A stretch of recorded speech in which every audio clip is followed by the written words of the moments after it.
Alright, so on my palette, I already have it set up in the standard paint palette that I have. So I've got my ultramarine blue, my cobalt blue, sap green, alizarin crimson, burnt umber, burnt sienna, cadmium medium orange, yellow ochre, and cadmium yellow medium. And then in the corner all by itself is titanium white. Now, as you can imagine, in a snow painting, you're probably going to use a lot of white, but I want you to refrain from using pure white until the very end. And the mediums are extremely important in this painting because we are using white. White takes the longest to dry, especially if you use it straight out of the tube, so we don't want to do that. Okay, so that's for our mediums. So I'm going to talk about our mediums real quick. I've got here, this is my Gamsol. Gamsol is a brush cleaner. It's also a paint thinner. So that's what we're going to use to start with our wash on our panel so that it can have a base undertone. This next layer that I'll be adding, we'll be using Galkyd. And Galkyd is a nice kind of sticky layer. It helps the paint adhere to that thin layer, and it's just great all around because it also dries relatively fast. So like that stuff.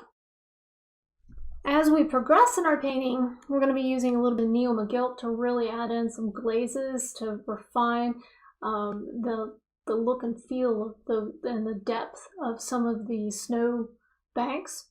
And some of that I'm going to exaggerate from the original picture. So Neo Magilt.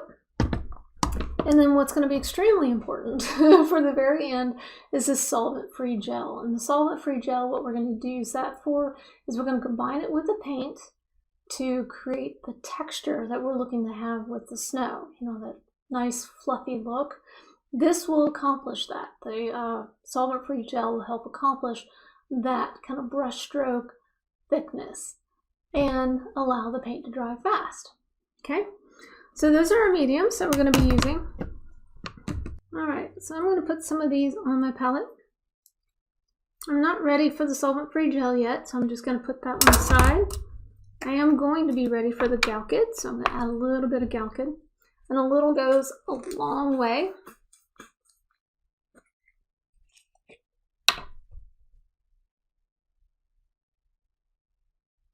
Sticky like honey, so I'm high viscosity.